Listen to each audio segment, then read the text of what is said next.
En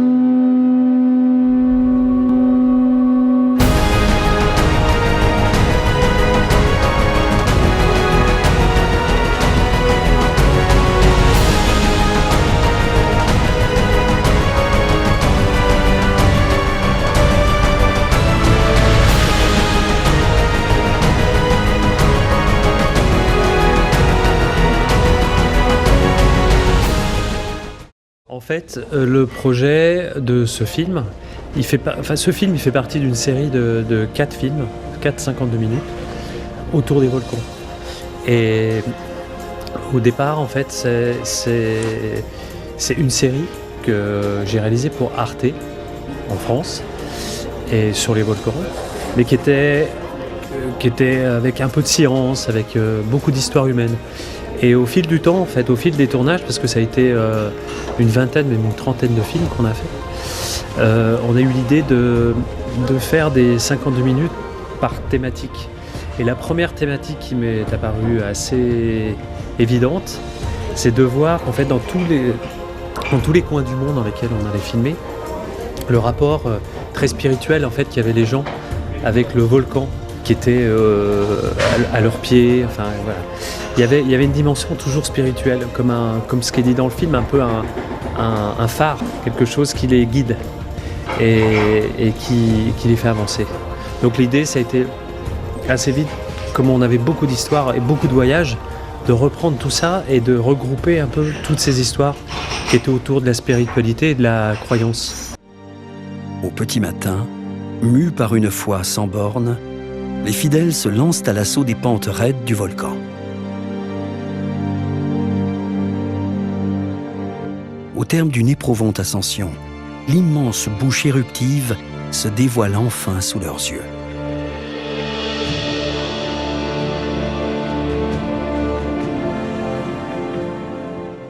Avant de faire ces films, je connaissais pas grand-chose des volcans, à part que c'était des montagnes, qu'il y avait des éruptions, voilà, que ça faisait partie de notre paysage. En fait, c'est plus que ça, quoi. Les volcans, c'est fascinant parce que c'est ce qui a modelé un petit peu notre terre. En fait, c'est comme ça que naissent les volcans. Enfin, il n'y a pas que ça, mais le relief, en fait, qu'on a devant les yeux, souvent, c'est grâce aux volcans. Parce que, comme on le voit dans le film, par exemple à Hawaï, où l'île grandit. Donc en fait, ça façonne un petit peu notre vie, notre terre en fait. Et c'est ce qui est fascinant. Après, bien sûr, on parle de feu, on parle d'explosion.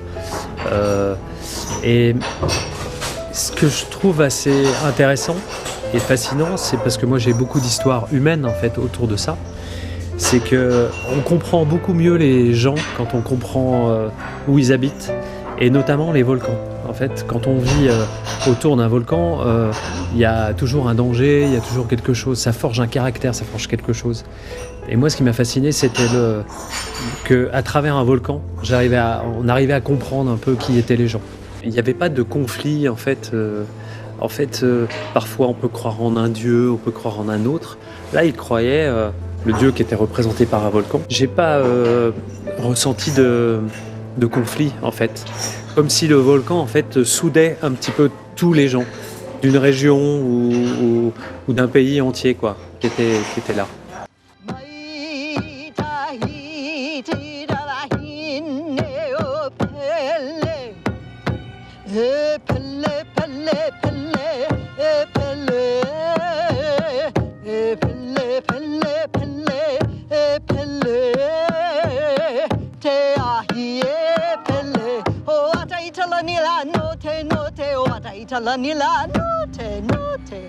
Les volcans, ça tue pas les gens, enfin très peu. Dans l'histoire des volcans, en principe, quand il y a une éruption, on a le temps de partir.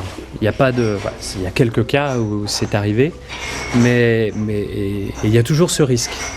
Donc en fait, c'est ça aussi qui est fascinant, parce qu'il y a toujours ce risque d'une éruption. On sait pas. On a beau, les scientifiques, ils ont beau mettre des capteurs un petit peu partout. On peut avoir une idée parce que la terre tremble, donc il y a un risque. Donc il y a beaucoup de précautions à prendre. Mais je me souviens de volcans au Chili, par exemple, où on n'est pas allé parce qu'il y avait un risque. En fait, nous, notre but, c'était pas d'être des aventuriers comme beaucoup ont fait pour prendre des risques. Donc moi, j'étais toujours accompagné de géologues et de spécialistes pour nous dire non, là il faut y aller, là il faut pas y aller. À Hawaï par exemple, où la lave passe sous nos pieds, où le pied de la caméra fond, les chaussures. Donc là on sent vraiment de la chaleur, mais c'est assez rare. Ça existe que là-bas parce que là-bas il est en activité tout le temps. Et après ouais, on sent la chaleur, mais c'est souvent le... Moi ce qui m'a le plus impressionné c'est le bruit. Comme un réacteur d'avion en permanence. T'entends.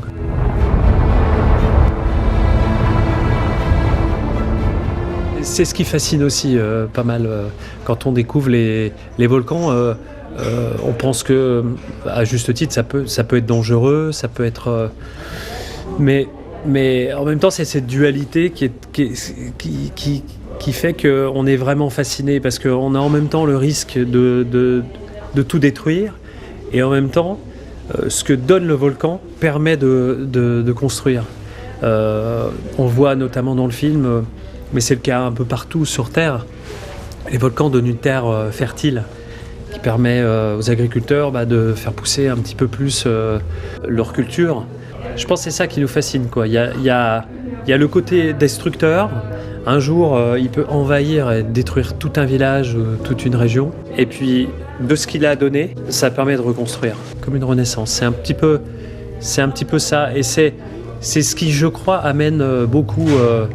de croyances aussi autour des volcans. Il est souvent représenté comme un dieu. On le voit dans le film en Tanzanie, on le voit en Indonésie, on le voit au Guatemala. En fait, partout on est allé, même dans les volcans d'Europe, en Sicile, où il est représenté comme le dieu. Et ce qui est paradoxal, c'est que souvent il est représenté comme le dieu protecteur en fait. Alors qu'on parle de destruction, c'est souvent, en fait, ils s'imaginent pas vivre sans leur volcan, en fait, ils seraient perdus. On dit, en Sicile, ils disent c'est la boussole.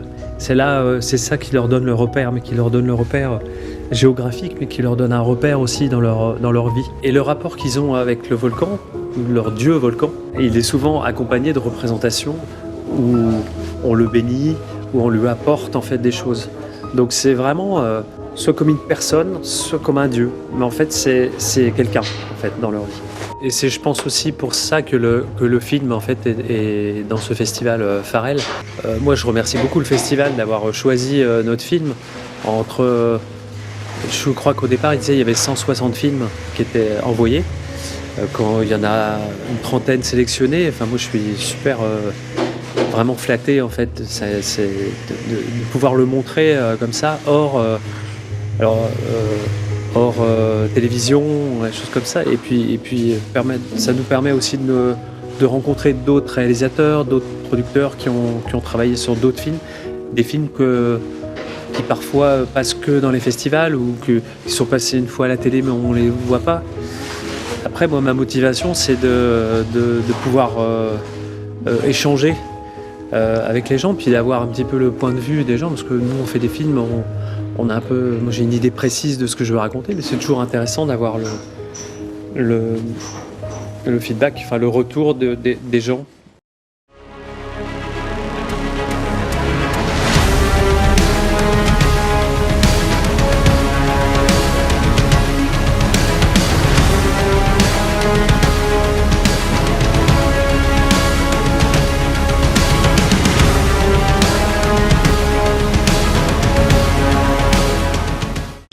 Enfin, le documentaire, parce que c'est des films documentaires, c'est de l'échange.